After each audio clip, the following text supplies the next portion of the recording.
Mount up! We're coming!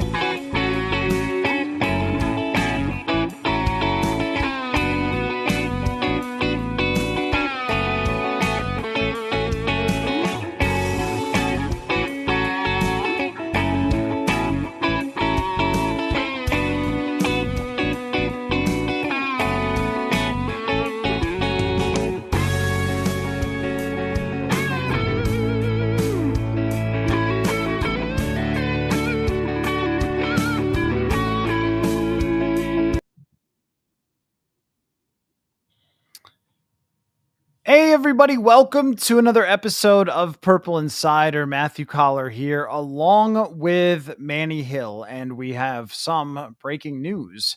The Minnesota Vikings game against the Los Angeles Rams, the wild card round of the playoffs, has made some history. It is being moved to Arizona, where it will be played same time. Doesn't affect anybody watching at home. It will be the same network. Nothing has changed otherwise. Some of us, me, had to spend the last 45 minutes or so fighting with the internet to get my flights changed and my hotels rebooked, but we're good. Purple Insider will still be inside the stadium. It will just be a very different stadium. So, Manny Hill, I think that this is 1,000% the right decision by the NFL to move this game. We reached a point where it did not appear the fires were slowing down anywhere near enough to make this appropriate. And I think the biggest thing for me was you're talking about taking resources away from the firefighting efforts to secure an NFL stadium for this game. And the other thing is, too, that when we saw players today practicing outside wearing masks because of the air quality and players being dismissed early to go back to their homes to make sure that they were safe, that to me says that this situation is far too serious for the NFL to say, yes, come thousands and thousands of people to this stadium and hundreds of police officers to be outside of the stadium and all those things when they need every single resource possible. And it also reached a point where the devastation was too much to say, hey, everybody come have a good time for a playoff game. The other teams were canceling their games as well, as they very well should. This is one of the biggest disasters that the Los Angeles city has ever seen and ever faced. And it does not look like it is anywhere close to coming to an end. So this is the right move to take the playoff game to another place where they can use resources from there and everyone can focus on what they need to do in Los Angeles. And just one more thing before I get your thoughts on the NFL's decision, Manny, is just I am thinking very much of that city and those people. Many of you have asked. I have in-laws who live in Los Angeles. They, at the moment, are in a safe place in the city. But as we've realized over the last couple of days, that can change extremely, extremely quickly. So my wife and I, of course, are very, very concerned about our family members that are out there. And it's a humongous city. There are so many people being affected that anybody you talk to has a friend, a family member. Kevin O'Connell was talking about all the people he knows out in Los Angeles who have either had to evacuate or have already been affected. So I am thinking a great, great deal about the people of Los Angeles and what they've dealt with here over the last few days. But Manny, your thoughts on the NFL's decision to take Vikings and Rams and move it to Glendale, Arizona? 1,000% the right decision to do. Like you said, all of the resources, law enforcement, fire department, any department that involves first responders, I think out there need to be, it needs to be all hands on deck out there to take care of that situation and to make sure that, the people that are just maneuvering around that area, that are just trying to, live their lives. I mean, forget about a football game. People are just trying to live their lives and stay as safe as possible. That city, those surrounding cities, those surrounding communities need to be, all hands on deck to try and make sure that everybody can be as safe as humanly possible. So Absolutely, 100% the right decision by the NFL. I mean, obviously, you have people that that you're very close with that live out there. I have a couple of people that I know that I've worked with in the past and that I know or are just that I'm friends with that moved out there. Um, it's a really serious situation, and you just hope the best for everybody, that people can be as safe as possible. Unfortunately, we've had a couple of people lose their lives, and you just hope that doesn't continue as well. So um, definitely thinking about everybody out there, and just hoping everybody can be as safe as possible, and get through this. But as far as football goes in the NFL, 1,000% the right decision for the NFL to move this game to a place where that can be properly taken care of. Moving it to Arizona, so it's not too far away, and it's the right decision for the NFL, and I'm glad that they made that decision.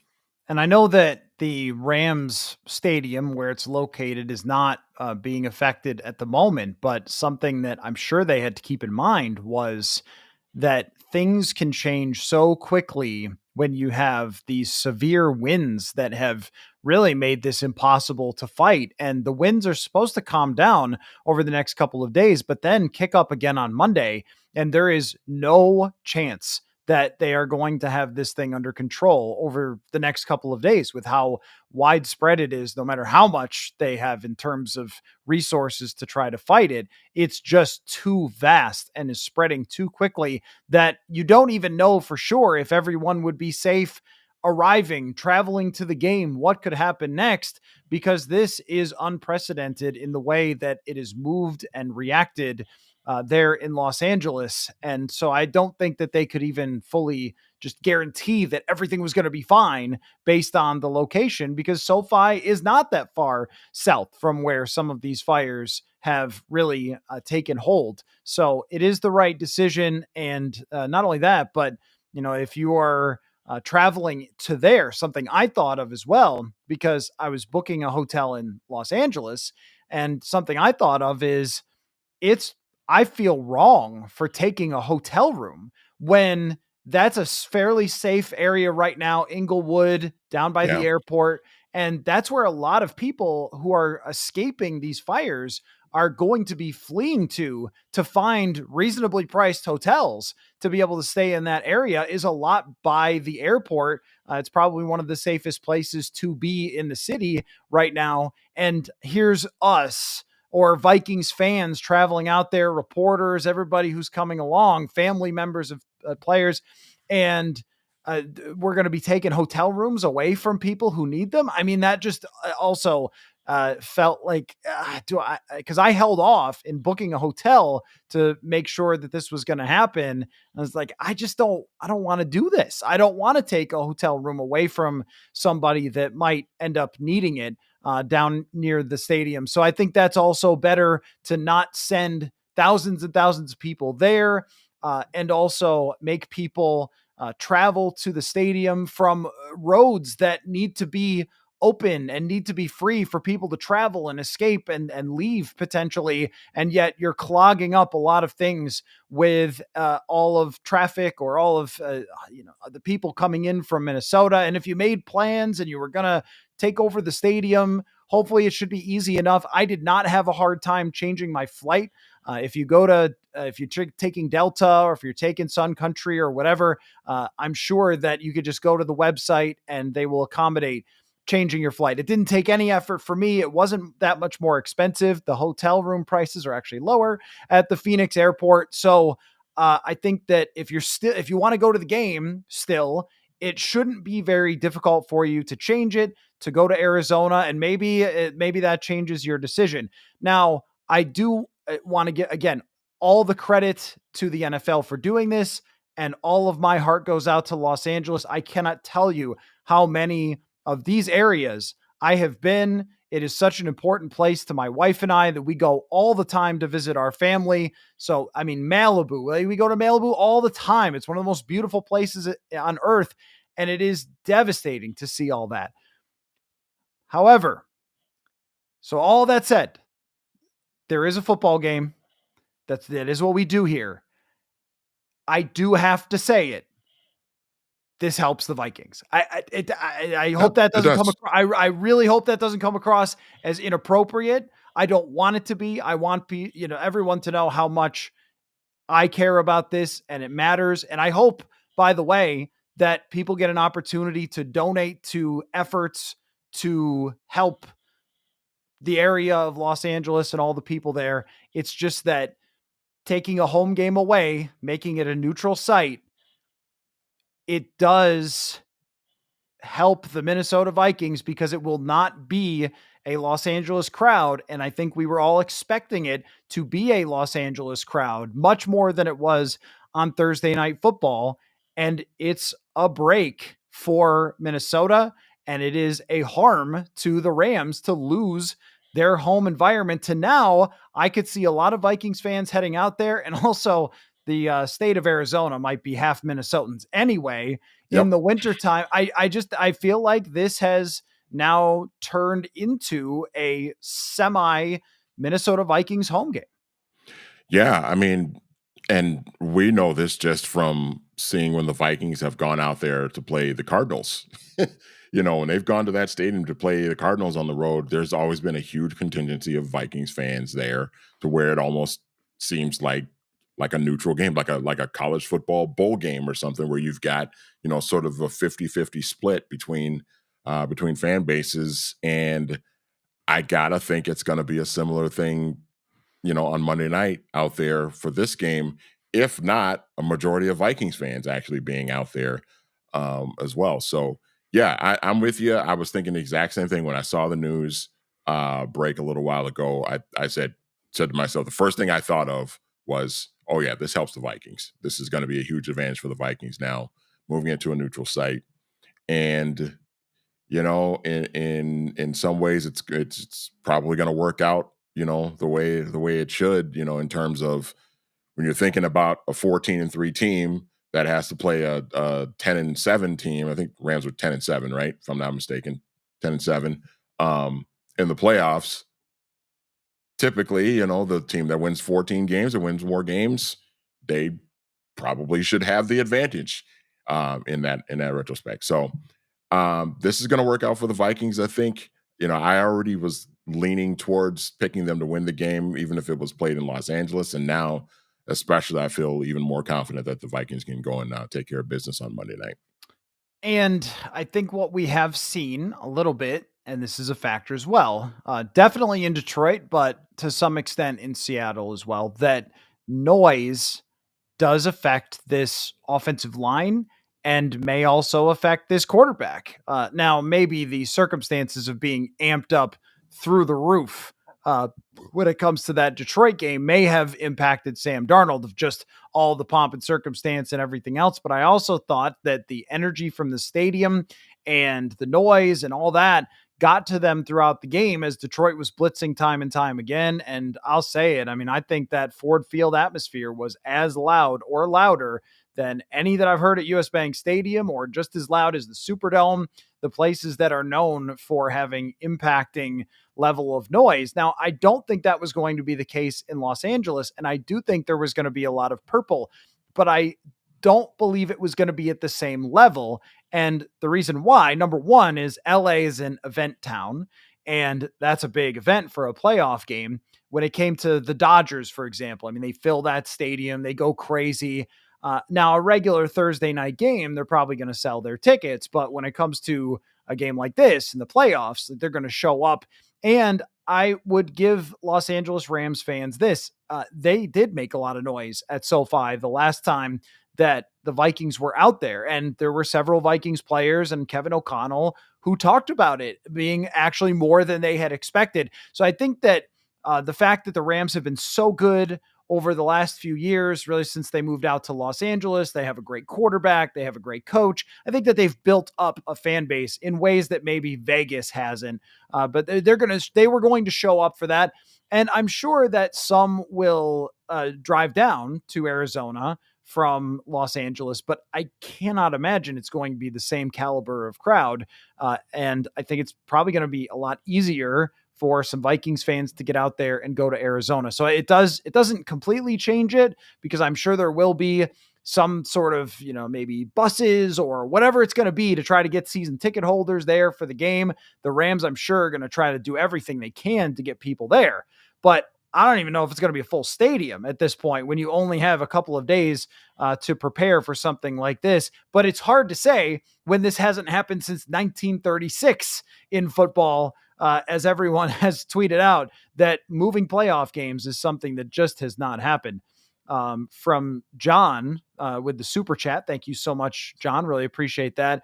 How do we get tickets in Arizona? That is a question. Unfortunately, I do not have the answer for. I would imagine that the best way to do it is probably the secondary market, where I would almost guarantee that a ton of Rams fans that can't go to the game will be putting their tickets up on things like someone who should advertise on the show, maybe like a StubHub or a whichever your ticketing program here. But I mean, all of those, whatever secondary markets, are probably going to have plenty of opportunities to buy those tickets if you're headed out there. So this is a very, very significant thing in NFL history. It does not happen.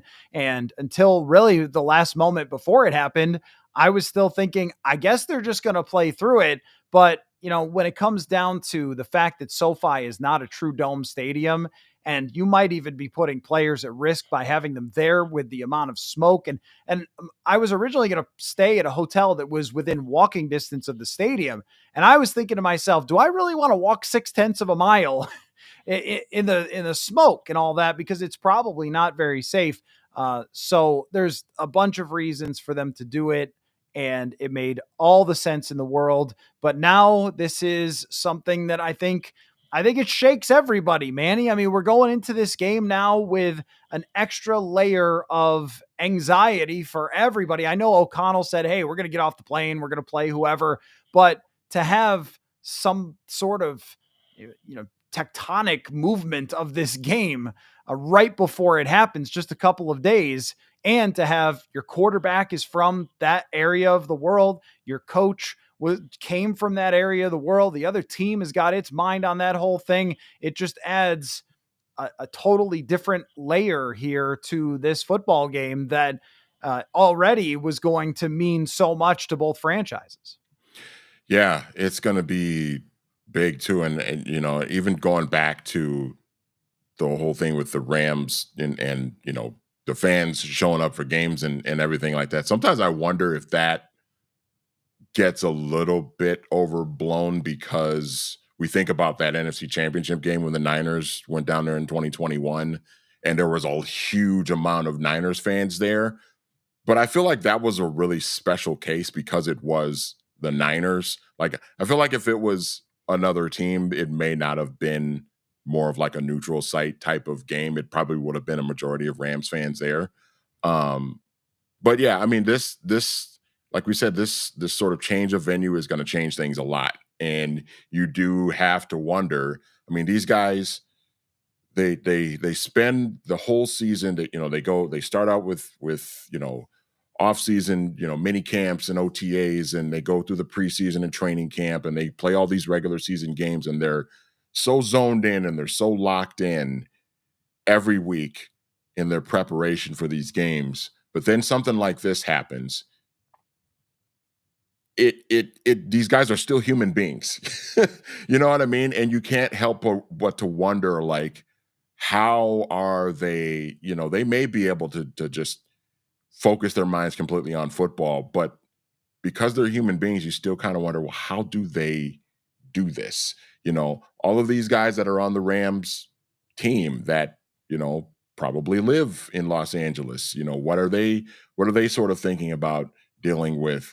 Sean McVay, we don't know where Sean McVay lives, but like, is that sort of thing still on his mind, maybe, while he's also trying to get his football team ready to play in a very important game on Monday night? So you do have to wonder, like, how these guys are going to be able to sort of balance the dynamics of dealing with what's happening as it pertains to maybe people that they know or just their own personal lives themselves, and also preparing for the biggest football game of the season thus far. It's going to be really interesting to see how that whole thing plays out, really, for both teams on Monday night. Nano Joe informs me that SeatGeek is selling tickets for LA ticket holders tomorrow at 9 o'clock and noon for everyone else. It was posted in the NFL memo. I didn't get to that part of the NFL memo, Nano Joe. I'm glad that you saw it. So yeah, I guess tomorrow they're going to have the sales, but I've got to imagine that a lot of Minnesota fans are thinking about going out to that game now, and maybe it will end up being a 50-50 crowd if they fill the entire place. I don't know. Maybe they will, just because it's an NFL playoff game, but I've got to imagine that it's going to be a more mixed crowd than it would have been before. So that's all we can really say about it. Right decision. If you're going, best of luck to you with the travel. I'm going, got my travel changed. I will be there in Phoenix. Well, technically Glendale, and I will be covering it the same way we always cover games. It'll just be a little strange to be in the stadium. Luckily, the NFL always has a contingent plan for every game, no matter what, and they were ready to move this one at the drop of a hat when it became appropriate. So I want to shift gears and just once again say, if you have family members, friends out there, if you just go to Los Angeles, if you know anything about that city, this is absolutely heartbreaking. And if you're going or whatever to Phoenix, try to remember to keep those people in your mind. Or also, if you have an opportunity to donate, to help in some way, make sure you do that. Speaking of the Rams, though, to change gears, there's been I think, rallying cry that Kevin O'Connell has wanted to use here in the last couple of days, really even since the end of the Detroit game, which is to connect the current Minnesota Vikings to the time that he won a Super Bowl with the 2021 Los Angeles Rams, and how they had to go on the road to Tampa Bay and beat Tom Brady, and barely beat Tom Brady in an absolute classic, crazy football game, and then go back home against San Francisco, beat San Francisco. Or were they on the road? Were they on the road at San Francisco, or were they at No, home against San they Francisco? were at home. I mean, it was Okay, kind of yeah, like I was right, saying earlier, it was kinda like a road game because it right, was right, like right. 50% Niners fans, but Right. So, but go back home and play against San Francisco, barely survived that, went to the Super Bowl, barely survived that. And O'Connell has said multiple times, like, how many things had to go right and so forth for it to work. But Manny, when I started looking into Vikings versus 2021 Rams, there are a lot of similarities. I'll give you one that's kind of crazy. That year, Matthew Stafford's quarterback rating was 102.9, and he was at the top of the league in both big time throws and turnover worthy plays. This year, Sam Darnold's is 102.5 and is at the top of the league in both big time throws and turnover worthy plays. Average depth of target, pushing the ball down the field. And more than anything, what I noticed is the construction of the rosters, which was a lot of veteran players who were acquired from outside type of moves that they had either signed. Players like Andrew Whitworth, and Robert Woods was on the team. He eventually, I think, tore his ACL, but Odell Beckham Jr., they also had Von Miller. They made trades. They pushed the chips to the middle of the table, and they really had a veteran team that was driven by their stars and a volatile, big-armed quarterback, and the top receiver in the league that year, which Justin Jefferson is either one or two. Ram Faithful 39, can't imagine where that's coming from, says that the quarterbacks are not the same in any way. All I would say is just look it up. Look up Stafford's 2021 season on paper and compare it to Darnold's in a lot of different metrics, whether it's yards per attempt, quarterback rating, PFF grade, average depth of target, big time throw percentage, turnover worthy play percentage. Stafford threw for more yards that year, but they're very close for that season. Stafford has had a much better career, but for that season versus this season, it's pretty close. Are you buying, though, Manny, that the Vikings could do something similar to what the 2020 Rams did? Or do you think it's kind of Kevin O'Connell maybe reaching a little? I think maybe it's a little bit of both, because I can buy that this team is capable of doing it. I've been saying it for a few weeks now that I think that this team is built to be able to go on the road and win a couple of playoff games if they need to. Now, obviously, environment from what we've seen the last couple of weeks, specific road environment may determine that ability to do that, because when the crowd has been a little bit more hostile, the Vikings have had a little bit more trouble offensively moving the ball and taking care of it and things like that. But I do think that the way they're built, that they are capable of, if they have to go on the road to win a game, I think they can do it. Doesn't necessarily mean I'm guaranteeing that they will, but I think they can do it. That 2021 Rams team, like you said, they went into Tampa and they got up to a big lead, blew that lead. Sound familiar? And were able to get a big drive, a couple big plays from their quarterback and their star wide receiver to get a winning field goal as time expired. Sound familiar?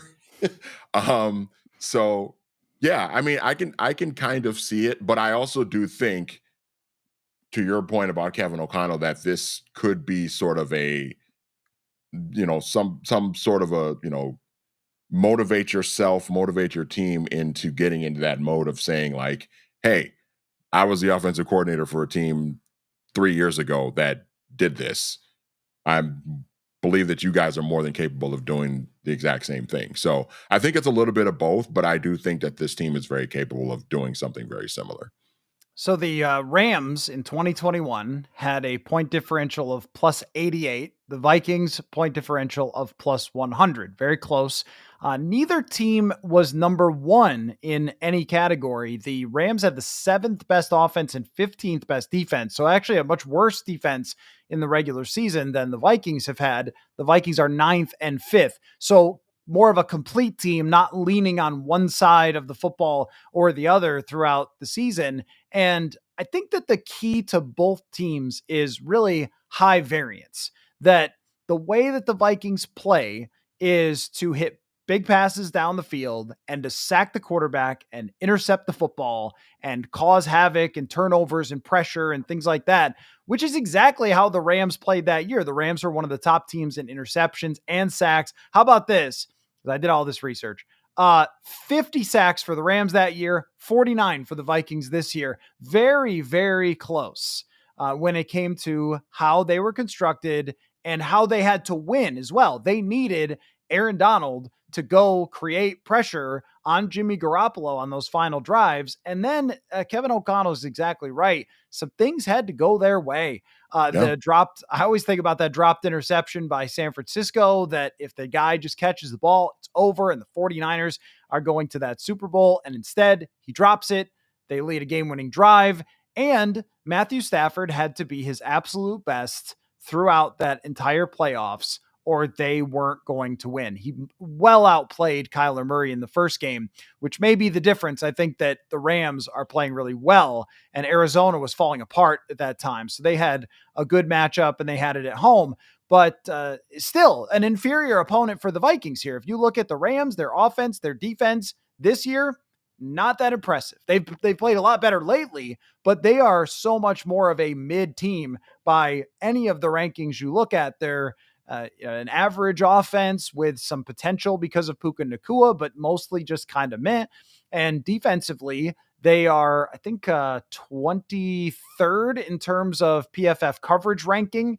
Their cornerbacks have been very susceptible. Their safeties, their linebackers. I mean, of course, Stafford evens the playing field here a little by being so experienced, and he's been there and he's done that, and he's a great talent and he's a smart quarterback, and he had answers for the Vikings the last time. So if any of you think in the comment section that I'm down on Matthew Stafford, that's not the case at all. But the facts are the facts, that the Rams have not had a dominant offense this season by any means, and they've kind of survived some of these games to get to this point, whereas the Vikings had a much more dominant season. I mean, still, I didn't look at the numbers after the Detroit game where they were down for the entire game, but they led up until that game more time, more plays were from ahead than any other team in the NFL, which to me says that the Vikings should be the better team, but there's always that variance that exists, just like it did in 2021, of we always thought Matthew Stafford would need a hot run of like just hitting on, clicking on all cylinders or whatever way you want to phrase it, that we had seen from him occasionally in Detroit, but he would have to do that in the playoffs. It feels the same way for Darnold. Darnold starts out, the first 4 games are pretty terrific. And then it's a couple of games where you go, I don't know, Darnold. And then it's a great run through about 6-7 weeks with the Vikings. And then it's, reeling off wins and putting up 4-5 touchdowns and playing great. And then the Detroit game happens and you go, I don't know. And I think that is very Stafford-like in the way that Sam Darnold has played this year. I was just looking while you were talking, I was looking over the Rams games this year. Do you know that they failed to score 20 points in a game 8 times this year? Yeah. That's pretty in the NFL in 2024, 2025, that's a lot of games to not get to 20 points. And there was a couple of times where it was exactly 20 points. So yeah, I mean, this is a team that they kind of remind me of that team, like an NBA team that was like a 6 or 7 seed in the playoffs, and they've got some veteran players that, it's like, oh yeah, they won the NBA finals like 4 years ago, and they still have a couple star players from that team, but those guys are like 3-4 years older, and what's going to carry them is the fact that they have the experience of winning a championship, but they're just not good enough, and that's what's going to prevent them from maybe really going on a deep playoff run. And I feel like this Rams team with Stafford and Cooper Kupp, and Buka Nakua is only in his second year in the league, certainly, but just with the quarterback position and Matthew Stafford, his brain is going to keep the Rams in this game and keep them competitive in this game. But you just wonder if the fact that he's 36 and he's going to turn 37 this year, you kind of wonder, he's at that age now where we start to see some quarterbacks start to fall off. And I'm not guaranteeing that Matthew Stafford is washed or that he's falling off or anything, but he is at that age where you get to the later point of the season and guys just start to run out of gas, and they're just not quite as good, not quite as effective. So that's going to be something to kind of watch for. And I think that's something that's going to maybe work in the Vikings' favor.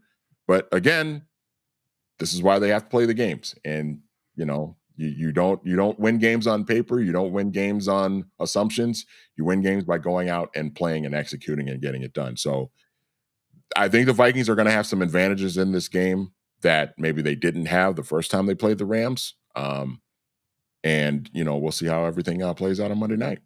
There's a big factor here for Matthew Stafford of being different than when he won the Super Bowl, which is his offensive line.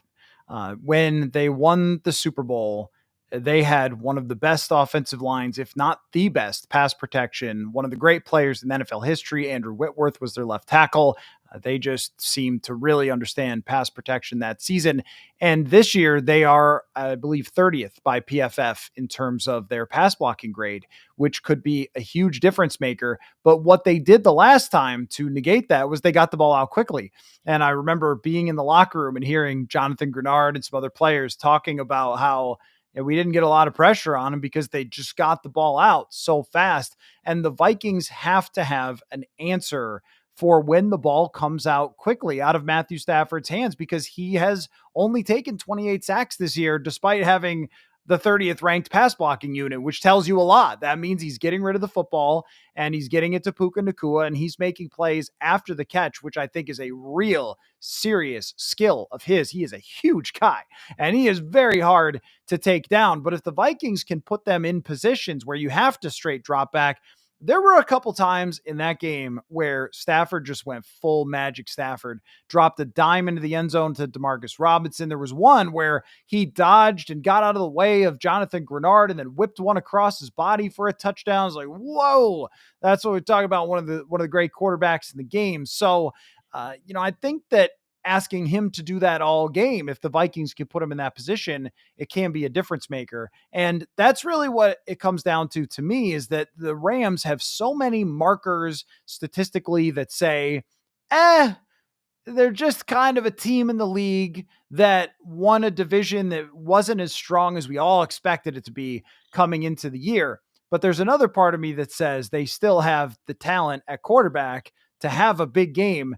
And look what they did against Buffalo. Although Buffalo, that game gets brought up. Buffalo's defense has collapsed. Like, they have been really poor.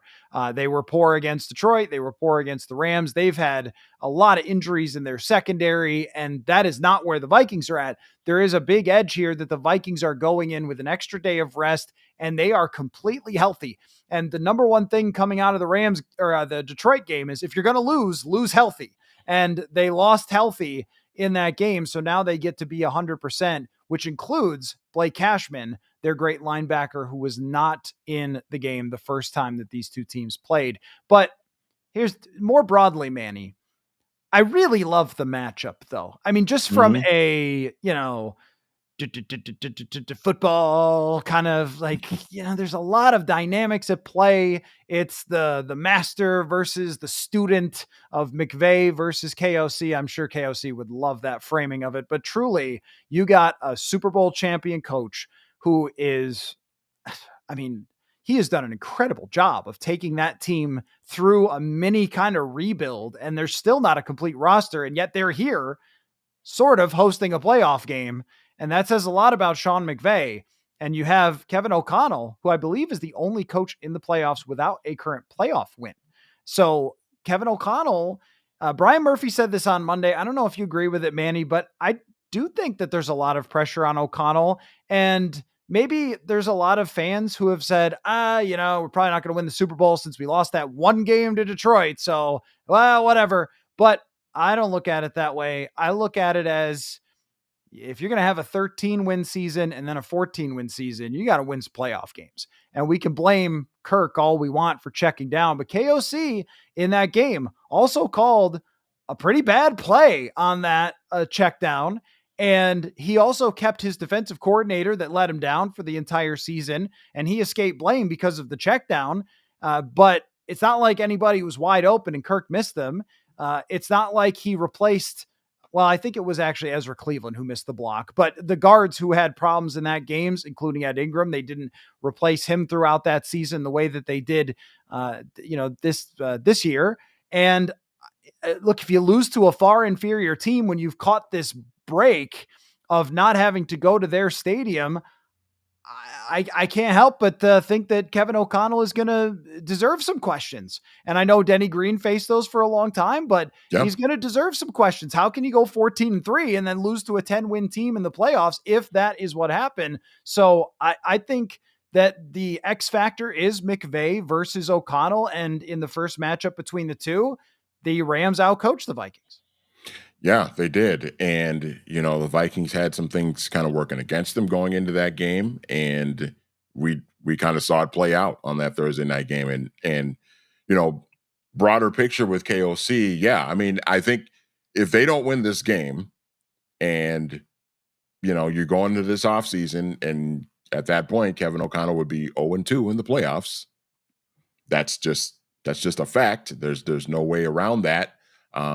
There's no way of really explaining that other than they're 0-2 in the playoffs under Kevin O'Connell. And that's where I think the question marks will start to sort of arise a little bit, where, I don't think there's going to be too many people with a rational mind calling for his dismissal as head coach, certainly, but there will be sort of those question marks of like, hey, Kevin, what's the deal? You've had a couple double-digit win seasons and you have no playoff wins to show for it. In 3 years, what's the deal? What's going on here?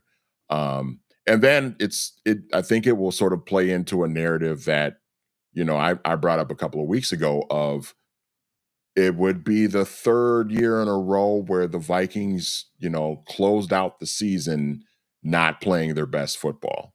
And that will be something I think that will kind of stick with KOC as well. Of like, Kevin, you get off to good starts in seasons. I mean, 2023, they didn't get out to a good start. I think they were 1-4, 0-3, and then 1-4. But they got a 5-game winning streak, got to 6-4, got back into the playoff conversation. And then Josh Dobbs became Josh Dobbs again. Nick Mullins was Nick Mullins, and you end up 7-10, losing, 6 of your last 7 games. 2022, they didn't finish the season playing their best football either. And it came back to bite them in the playoffs. And now it's kind of like, Not quite as egregious of a bad finish, but you know, you lose 31-9 to Detroit with a chance to win the division, and then you flame out in the playoffs. That question's going to pop up too of like, hey, Kevin, why do your teams continue to play like their worst football late in the season? So yeah, I mean, I think it would be big for Kevin to find a way to win this game just for him and all the sort of the narratives that like to get thrown out there on the internet, on talk shows, all of those things. This game's going to be huge, and I think because it's a winnable game against an opponent that's pretty good but beatable, I think you got to go in and you got to take care of business and get it done. I agree. I think that that's a fair expectation. When you get past this, it all depends on how it plays out.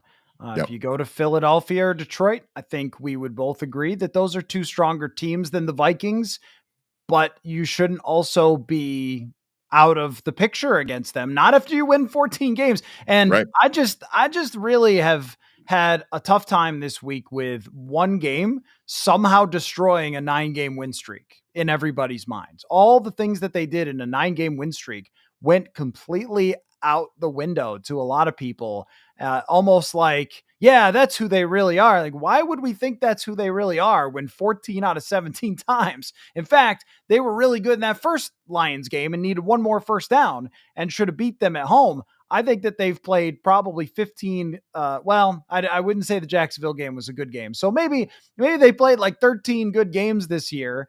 They end up with 14 wins, and it's like, well, everything is just not good now. That's football. I get it. That's how this all works. But I mean, even saying, the offensive line had just been amazing against Green Bay. It's not like they're not capable of this. Things just went Detroit's way because they missed some open passes.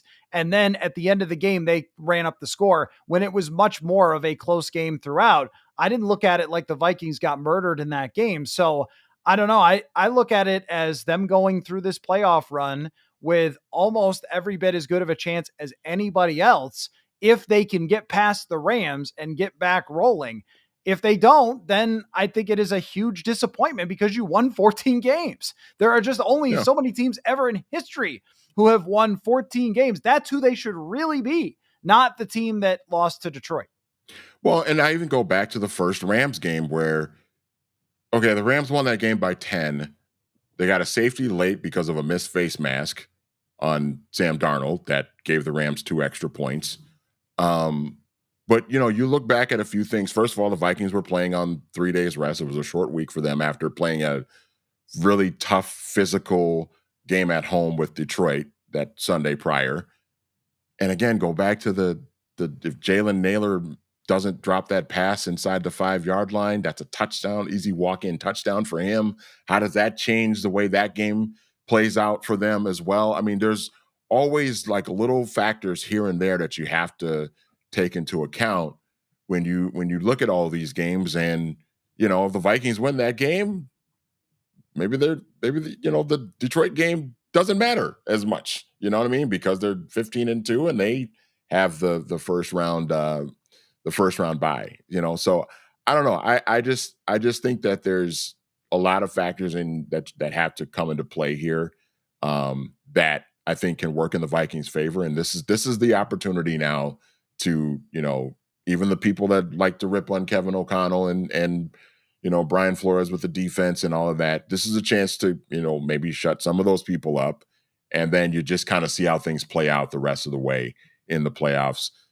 Maybe some things go your way if you have to go back to Detroit or if you have to go to Philadelphia.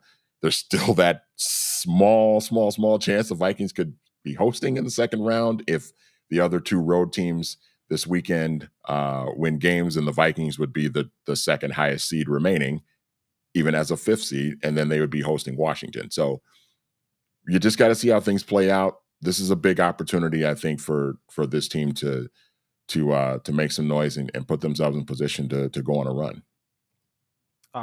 Ram Faithful dropping in with very reasonable questions about the schematics, which I appreciate, Ram Faithful. Oftentimes when opposing teams fans jump into our live stream, it's just your team stinks, shut up. Well, that's or much worse language than that. So I appreciate you, Ram Faithful, dropping in with If you watch the first game, you guys had to come off with the blitz. Puka was going nuts on screens. That's very true. Wonder how the Vikings play this one. I really think this is a major challenge for Brian Flores because his defense came out ready to play against Detroit, and they did for a long part of that game until Kevin O'Connell decided not to go for a fourth down. They miss a field goal, and then the momentum all swung in the way of the Detroit Lions, and a bunch of things had to play into that first. But I was more encouraged by their defensive performance than I was discouraged because they turned the ball over from Jared Goff, who usually doesn't. They slowed down Jahmyr Gibbs early in that game. They were not going to do it if the offense couldn't stay on the field. We knew that. But for a major portion of that game, they did slow down Jahmyr Gibbs. So now it's a new challenge of a team that beat you in the past. How does Brian Flores approach this? Matthew Stafford is really good at diagnosing blitzes, and Sean McVay is really good at scheming around problems that the other defense creates.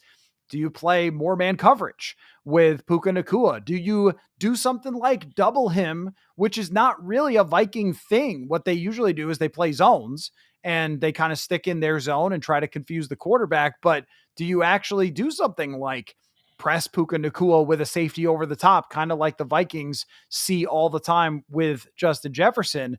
I am very curious to see that. Maybe Byron Murphy is a guy that they use against him because Murphy has been their best man corner so far this year. I just love all the schematics. You have an elite offensive coach in McVay, an elite defensive coach in Flores, throwing haymakers at each other. This should be really good. Before we get to the underdog fantasy hires and lowers, which I need your opinion on, and you made a list of your 5 favorite Vikings playoff games ever, which I am curious to hear. Did you do your lifetime or did you do like ever? I did pretty much my lifetime. Okay. The oldest one is from the 90s. So, Okay, that makes sense. But going back, there's some matchups with the Rams that are pretty famous. When Alan Page had a big play, against the Rams. But I did want to say, so the other night on the live stream, we had a conversation about Darnold and his future and just how much it would be impacted by this game, and then of course the whole salary cap and all that kind of stuff, and got into it a little bit with some of the YouTube chat, which I heard from a lot of people about this week. The first thing I would say is I was having this conversation with my wife earlier, and she has usually not paid a lot of attention to Vikings teams since I have been covering the team, but this one she's followed closely. And a little bit of levity for everyone. She said, isn't having 2 quarterbacks who are good a good thing for your franchise? I'm like, yes, it is. Yes, it is. And we together looked up JJ McCarthy's birthday and his age, and if he were to be, on the bench developing for another year, he would be the ripe old age of 23 by this time next year, which would be a shame because that's still quite a bit younger than Michael Penix or Bo Nix are right now. So it'd be a darn shame if the franchise took a longer term approach, right? I think that would probably be pretty smart. But what I would say is that about the comment that I made about some fans rooting against Darnold, I apologize for absolutely nothing that I said the other night. I believe that has been the case. And I've seen it on a daily basis, whether it's social media, emails I get, YouTube chats. It's not just trolls. I think that there are a good number of Vikings fans who can't wait for this to end so they can get to free agency, be rid of Sam Darnold, and move on to JJ McCarthy. But because I am a journalist, I decided to send a few texts and make a few phone calls to people that I know who are in the industry. Now, that is not with the Minnesota Vikings. So I'm not saying that the Minnesota Vikings told me X, okay? However, several people in the league who have understanding and knowledge of contracts, free agency, all those things, mentioned to me that they're predicting that the Vikings will sign Darnold to a short-term contract that is reflective of Baker Mayfield, to have a short-term contract, or a short-term contract that has a small cap hit in the first year that would go up in future years, because that would give them a full year to add all the free agents that you guys are dreaming of. And then if they love the way Sam Darnold plays and he wins 13 more games and he's being talked about as Joe Burrow, Sam Darnold, Josh Allen, Sam Darnold, then that would be the point where you would consider making a trade with JJ McCarthy. But if not, if they win 8 games and Darnold isn't as good and he regresses, then they could trade Darnold away. And even if he's under contract for big money, we've seen all sorts of quarterbacks get traded, or heck, one particular quarterback coming off an Achilles signed to a $45 million contract. Desperation is so high. Carson Wentz was pretty down bad and yet still netted a first-round pick in a trade. So they would be able to do that. And something I wanted to point out too, that the people that I reached out to told me was the Vikings will probably get it right. And that's what I think as well. So I know that there's been a lot of this talk and a lot of debate, and it's been the number one discussion everybody wants to have about Sam Darnold in his future. I don't think that it all weighs on the back of this Rams game. I think it is better for the long term to allow JJ McCarthy as much time as you can possibly get to develop and be ready to play in the NFL when it is time. Remember, at this point in Jaden Daniels' life, he's not even a prospect. At this time in Michael Penix's life or Bo Nix's life, Bo Nix is being laughed at this point in his life when he was in Auburn, or Michael Penix is recovering from ACLs when he's at Indiana and is not a prospect. Yep. If you're talking about development for quarterbacks being the key to long-term franchise success, then if the Vikings develop McCarthy over several years or end up with Sam Darnold being thought of as an elite quarterback by the end of next year, then your franchise is in one heck of a position. But I thought I would pass that along, that the people in the league that I talked to are expecting a short-term deal that solves your cap problems for next year, which they don't really have them, but is better than the franchise tag. And one more thing I'll add in, Manny, before we get to your list, and I'll let you go, and I'll find some music for you to put below it. So I'll have that ready to go. Where was I going with this? One more thing about it. Oh, when you negotiate with a player, so I'm sure a lot of people would say, well, why would he sign the short-term deal when someone else might go crazy? Is when you have the franchise tag in your back pocket, generally how this works is that the team will take the guaranteed money that they would get from the franchise tag, add on to that, but that's the number to start with. So if you sign someone to a 3-year deal with, say, $60 million fully guaranteed, then he gets way more than he would with a franchise tag, a little bit more stability, and the Vikings are able to manipulate his contract to have it shorter term. And then again, if they want to move on from him, they will absolutely have suitors to trade for him when that time comes. But through 2025, they could have a quarterback who just won 14 games. It was great, with a backup quarterback who is better than any backup quarterback in the NFL by 50 miles, who they will be developing and could use that time since he has not thrown more than 400 passes since he got a driver's license. So it would give him a full offseason, full training camp, full preseason, and NFL games to be a backup quarterback who's active and could potentially play. And if something happens to Darnold, rather than trading for Josh Dobbs, your team has a first-round draft pick you could go to. These are long-term things. That is all I'm saying there is that I reached out to people in the league, and this is what they expect to happen. So when I'm saying it to you, it comes from a position of making phone calls, talking to people, working this thing out, putting the effort in as a reporter, not making stuff up on the internet, which is so often what a lot of people who claim to be experts like to do. So I just wanted to sort of clear the air there and put it all out there. Well done, my friend. Just one last thing. Your team will probably get it right. There's so few competent teams in the league. This is one of them.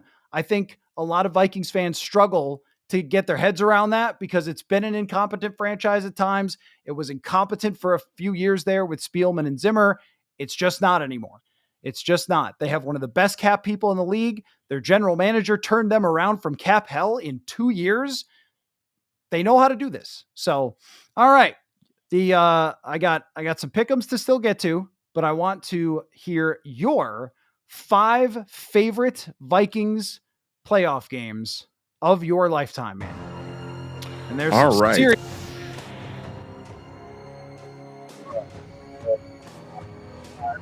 Oh, the music is drowning you out. Hold on.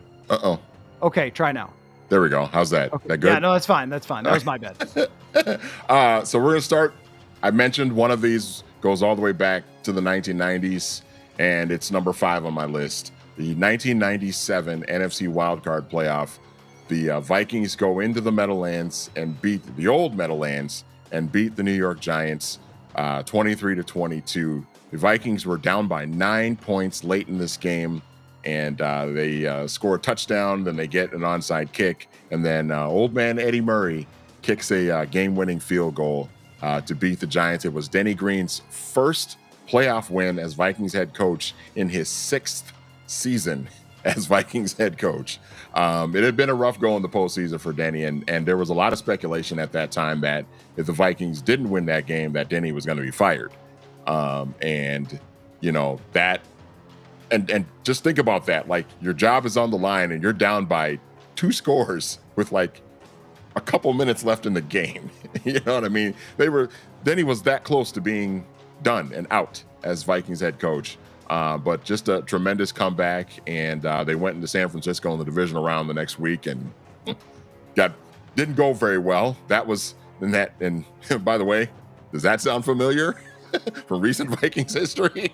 A big playoff game where your coach might have been out if you didn't win it, and then you go into San Francisco and get your ass kicked. And look, this is what I've said about the Sam Darnold situation the whole time. So if he goes 9 for 30 and they move on from him and everyone comes back, you said he was coming back. Hey, here's what I've said. The playoffs change everything. You never know. And they changed Kirk and Zimmer's future. They changed Denny's future. Randy Moss is not a Viking. If they don't win that game, that is really something to think about. And they needed an onside kick to do it. Randall Cunningham came off the bench and because of an injured Brad Johnson wins that game. That is one of the worst football games I have ever seen in my entire life. It was terrible. Horrible. Danny Cannell. It was just awful. So I love that it's on your list because of its implications, but definitely not because of the pure football. That was hideous. Yeah, no, it was an awful game. Probably by far and away the worst football game on my list in terms of just quality of football. Number 4, fast forward 12 years, the Vikings blowing out the Dallas Cowboys 34-3 in the NFC divisional in 2009. And I added this to my list because Brett Favre was as good as he ever was that entire season in that game. Him and Sidney Rice just absolutely toasted the Cowboys secondary that whole game. And I remember they threw a late touchdown to Vasante Shenko, and Keith Brooking, who was on the Cowboys team at that time, was not happy. not particularly happy because he thought the Vikings were running up the score. But it was just old number 4 out there having fun like he typically always did on the football field. Was that where...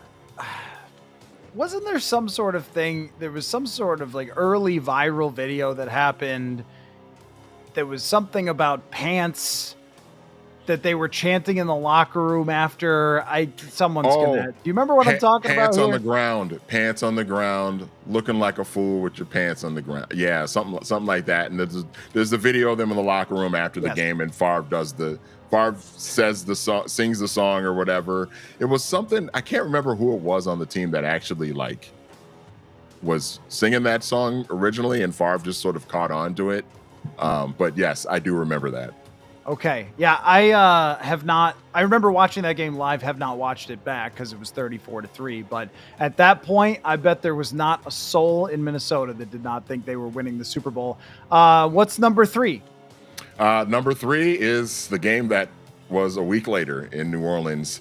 It was a Vikings loss. You told me that when I was going to make this list, I could include Vikings losses.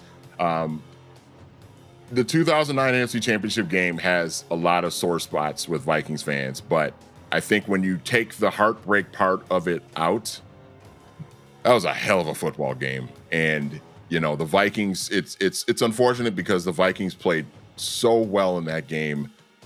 aside from the 5 turnovers. But then you think about the fact that they turned the ball over 5 times and they still had a chance to win that game late. Was really impressive. Brad Childress, by far, I think the best coaching job that he probably did his entire time. I mean, if Percy Harvin and Bernard Berrien, who had a great game, don't have fumbles, you're taking points off the board there, and who knows how that game would have ended up. The Vikings completely outplayed the Saints in that game in every aspect except for the turnover battle. But it was a great game, and unfortunately the Vikings lost it. But it was very the emotions were heightened, and it was a very entertaining football game for sure. From just my perspective, that year of working in Buffalo and having no team there, one of the most memorable playoff games ever, and it is a soul crusher for Vikings fans, no doubt. But as far as your entertainment value, as far as your drama, your implications, I just wish, and so did Roger Goodell, that there had been an opportunity for Brett Favre to get the ball back. And so he was great in that game too. He was incredible the way he played. The pick at the end obviously is what everybody thinks about. But when you look at the throws that he was making, the way he hung in there in the pocket, he's just getting beaten to a pulp by the Saints defensive line. He was incredible that game for sure. An astounding display of toughness in that game. Number two is another game that involved Brett Favre, ironically, but it was the 2004 NFC wildcard game at Lambeau Field. The famous, we talked about this game ad nauseum almost, the famous Randy Moss Moon game. Just the great performance by the Vikings team that I think I always gave Mike Tice a ton of credit for the coaching job he did in this game, because it seemed like he had the team very loose. They kind of backed into the playoffs at 8-8. They lost their last 2 games, the Christmas Eve game for the division against the Packers, and then the game in Washington to wrap up the season where Randy Moss walked off the field before the game was over, infamously. And I just remember the pregame interview that the sideline interview before the game, I think it was Pam Oliver, did with Mike Tice, and he just had this little sly grin in his face when he was talking. And after the interview was over, I was thinking, oh my God, they might actually win this game, because they just seemed really loose. And Randy Moss had the hair, took his braids down, he had the hair out. I think it was Mo Williams and Mewelde Moore had their hair out too, in like sort of an afro type of look. They just played loose and free. They had nothing to lose at that point, and they ended up kicking the crap out of the Packers and getting the win. It was incredible. So if anybody wants to go over to purpleinsider.football, where I do my writing, if you want to support the show, it's a great way to sign up for the newsletter. But I interviewed the reporter who asked the Straight Cash Homie question, and he gave me a ton of background on how that all came together that day with Randy Moss. And it was a really enjoyable story. Ian Rappaport retweeted it if you want some credibility for the story. But I really enjoyed writing that one. And it's a little bit of an homage to Moss, who is battling cancer at the moment. But also I did a story with JT O'Sullivan, former Viking quarterback, has now created the amazing QB School. It's my go-to resource. If he does Vikings, I'm clicking on it through draft season, all his great film breakdowns. But when I was interviewing JT, I said, hey, do you have any memories as a Viking quarterback? You weren't here for that long, but and he said his memory of the Vikings was when he was with the Packers, because he was a quarterback on the Packers in 2004. And he said that when that play happened, the mooning happened, that he was thinking as the ball was in the air, I'm not getting my playoff bonus, am I? That he had the thought as the ball was flying, because if you look at the play, it's not the play. It's like that was where Culpepper just looked out and Moss was one-on-one, and he just, I'm going. Threw his hand up. Yep, and he just went.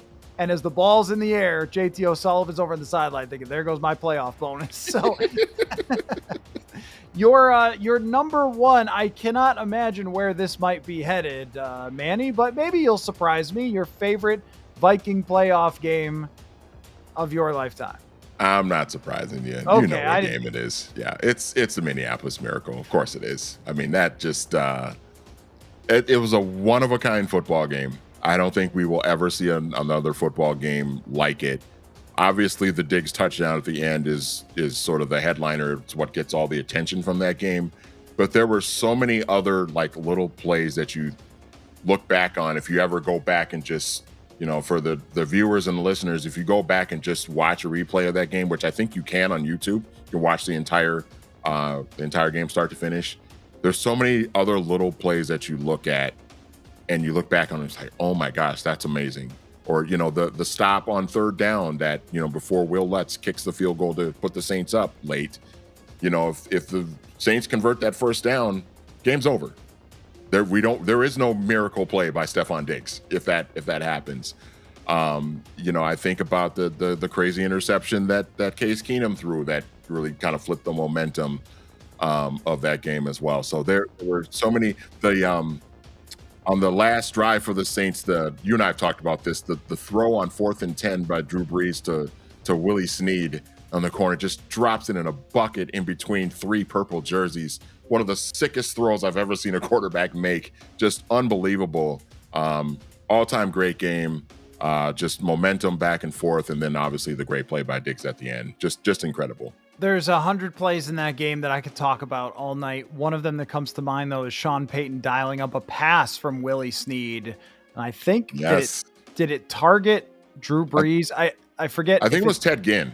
It was Ted Ginn. Yeah, okay, that's right. Yeah. But of all the quarterbacks in all the National Football League teams to take the ball out of their hands and give it to Willie Snead, Drew Brees would not have been the one I would have picked. But there's funny little things too when you go back and watch games even from a few years ago before everyone was going for 4th downs, and the Vikings have a chance to go up 21, but instead they kick a field goal. I think it was an early drive, maybe even the first drive of the game, but they kick a field goal and they end up 17-0 at half. And if they're 21, then I don't think that they're going to catch them. Also, Kai Forbath, for all you kicking freaks. Oh my God. Kai Forbath with one of the great clutch kicks ever. And if they get a stop on that 4th down, Kai Forbath is getting carried off that field. And it is the Kai Forbath game, the hero of the day. And so that was one to be in the building for that. So special to me in my career. So easily number one. The one game that you left off that I would replace, I would take out 97 because vomit everywhere for that game. It's just such a bad football game. I would put in 2019 upset over New Orleans instead because I was in the building. But also, that game, Thielen fumbles right away. And you think, oh boy, they're just going to get killed today, aren't they? And they fought, and it was Zimmer's last stand. It was one of his great defensive game plans, probably the last one that he ever had, maybe even including this year. And they flustered Brees, they strip sacked him, and all sorts of things happened in that game. Remember the Von Bell play? Remember we thought Dalvin Cook had fumbled? Oh yes. He ended up being ruled down, but Von Bell picks that up and runs back for a touchdown, and we're like, what the hell? What is going on here? They're falling apart, but that game was nuts. The pop, like the wrestling fans always talk about the pop, like when here comes Cody Rhodes and they go crazy, or Steve Austin or something. Well, when the ball popped out and Von Bell grabbed it, I have never heard anything louder than that anywhere. No concert I've been to, no jam session with me playing guitar with other musicians. Nothing has ever been louder than the Superdome than when he grabbed that ball. And then, they ruled it that he was obviously down, but that showed the game of inches that was that playoff game for sure. Stephon Diggs, if I'm not mistaken, had 2 catches for 14 yards in that game, but they were 2 of the biggest catches. If you go back and think about it, 2 of the biggest catches of that game because they both led to touchdowns. The second catch was a first down on third down that led to the big pass from Cousins to Thielen down inside the 5, which set up the Rudolph touchdown. But Stephon Diggs, everybody kind of, because of how things ended with Stephon Diggs here, everybody kind of makes a big deal about how he was kind of bragging about, winning the game. And there's the picture of him kind of celebrating in front of somebody from the Saints. I don't know if it was Sean Payton or somebody, but everybody was like, oh, you only had 2 catches in the game. What are you bragging about? But they were 2 of the biggest catches you can imagine in that game, if you think about it. So, and I just remember with Diggs where you can't always believe your eyes because there was a time on the sideline where he was seemingly very upset as sometimes happens with Stephon Diggs. And everyone assumed that he was just like yelling at Kirk Cousins and going off on him and being a diva. And then when the NFL films came out, he was telling Kirk Cousins, believe in yourself, trust us, pumping him up. So, but that's how it goes with Diggs sometimes and the narrative. So let me pull up these Vikings pick'ems here we got for Underdog Fantasy and get your takes on that. Okay, why is that? Hold on, hold tight. Why is that saying no picks available? Hold on. Let me try on the app. It's one of the best apps in the world, as I've mentioned every time that we do this. And hopefully these will pop up. And now I need to log in. This is not going well, Manny, because I don't remember my login on the app. All right. Everyone just wait quietly while I do this. Sometimes on the oh great. I don't know my password. Not great, Manny. I don't know why these aren't popping up. Sometimes when I search, it doesn't do what it's supposed to do on here. So, okay. Oh, I needed to go to NFL. Is that why? No. Manny, what is going on here? We got all sorts of NFL, but not. I wonder if it's maybe changed because of the game moving, that they're resetting all of their hires and lowers. Could be. Because they got everything else. They got every other playoff game here.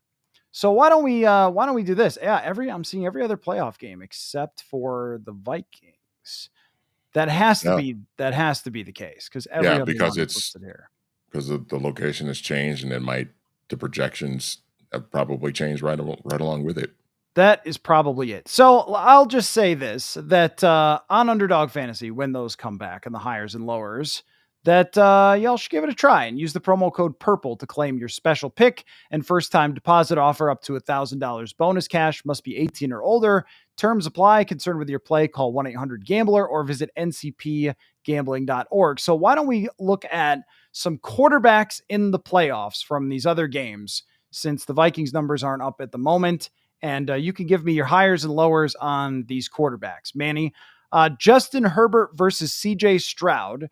Herbert is 231.5 and Stroud is 235.5 as well. How about which one of these quarterbacks would you go higher on? Let's do it that way. Would you go higher on Herbert at 231 or on Stroud at 235?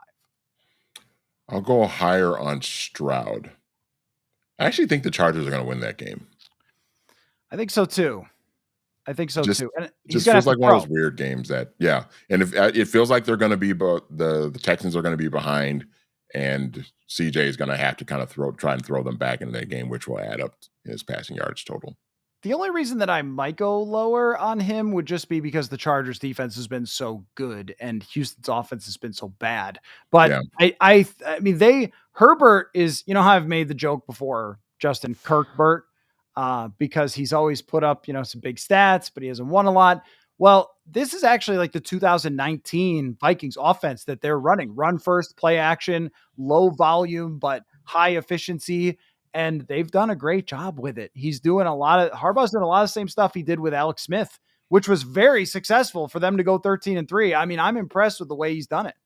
I was just going to say, this Chargers team has been such a Jim Harbaugh team of, they're going to run the ball, control the clock. Quarterback's not going to have big numbers, and they're going to play great defense. And the Chargers have played really, really terrific defense all season. Okay, how about this one? Lamar Jackson with higher than 270.5 total yards, or Russell Wilson higher or lower than 227.5. So for Jackson, it's 270.5. For Wilson, it's 227. Which one would you think gets more than that? And this is total, right? This is total yards I included because of the rushing with Jackson and Wilson. And Jackson has had some trouble against Pittsburgh historically. Yeah, he has. That's what makes this interesting. But Wilson's just had some trouble in general for about 5 straight games. Yeah, exactly. Yeah, he's starting to look like Denver Russ. It's a tricky one. I'll stick with Lamar. I would also go Lamar. The weird thing is that the performance at the end of a season just does not always predict what a team's going to be in the playoffs. And there's just a part of me that is hanging on to this idea that Tomlin will figure something out against Lamar and that will be a close game. Vegas does not think so. It's a 10-point spread for the Baltimore Ravens, which is fair considering how bad Pittsburgh has been. But one thing that I just have not enjoyed in recent years is that Mike Tomlin ends up on, he's not in the hot seat, but he ends up with a lot of criticism because his offenses just haven't been that good and he barely gets in the playoffs and then they get eliminated, which is all true. But he's not the one who's picking the quarterbacks. They drafted, I mean, they have a general manager, right? They drafted Kenny Pickett. That was a good idea, but it didn't work out. And then they did the best they could with Fields and Wilson. Maybe Sam Darnold would have been a better choice. I don't know. But with Fields and Wilson, they got decent play to get them to the playoffs. But when you look around the AFC, it's not the NFC, friends. It's the AFC. They got all the great quarterbacks over there, and you're in it, but it's just hard to see them go any farther than that. I would also go Lamar on that one. How about, what do you expect from Bo Nix in his first playoff game? 224.5 yards. Josh Allen is at 234.5. So I like Bo Nix more than others do. I thought he's done a pretty solid job this year, and Sean Payton obviously deserves a ton of credit for that. I do, and to your point about the Bills defense kind of struggling later, in the latter parts of the season, there may be an opportunity for Bo to have to put up some numbers, but I this kind of feels like the Bills are going to win this game running away, and that the Broncos are just not going to be able to do a lot offensively because of, they're going to be on the road, tough environment, really good team. This doesn't feel like a game that's going to be very close, and I think Josh Allen is going to end up being the guy that puts up the higher numbers. The only thing I would say for Mr. Nix in this game is just that Bills offense, I referenced it earlier, or I'm sorry, the Bills defense has been banged up and their offense is going to put up points.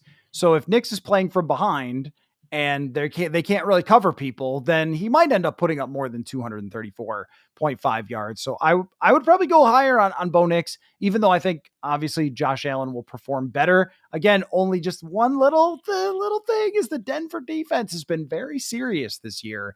And just sometimes Josh Allen kind of hits a little bit of the skid. So, well, those are a couple for you for the AFC side of things. Again, Underdog Fantasy, go check it out. Best app if you can remember your login, which on the fly I could not, but usually people can. And use the promo code PURPLE. That helps the show. Every time people sign up, if you're a new sign up, you deposit some there, you get your bonus cash, and then it helps us. So I did want to say, for presumably the last live show of the week, if there's more breaking news with anything, then we'll of course talk about that, and I'll always go live if there is. But if there's not, I did want to say thanks everybody. It's been such an interesting week leading up to this game.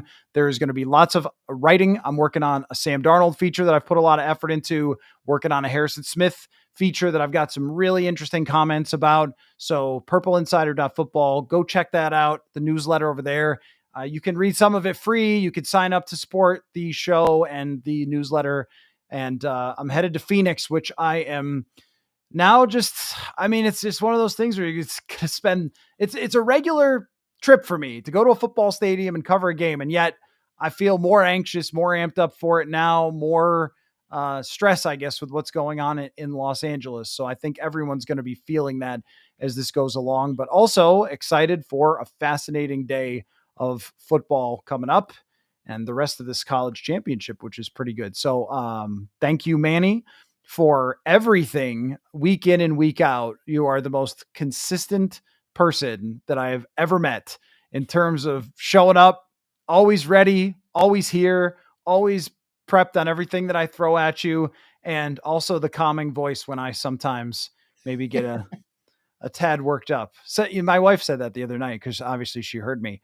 And she was like, it's a good thing you got Manny. And that's I feel the same way. So thank you for everything leading up to this game. I can't wait. There's a podcast with Courtney Cronin of ESPN. There's one with Drew McGarry that I just recorded today and now have to edit because he swore a bunch. And so lots more coming as we go forward. Thanks, Manny. Thanks, everybody, for watching and listening. And we'll catch you all very soon. Next time you see me live, I'll be in Glendale, Arizona somehow. So thanks, everybody.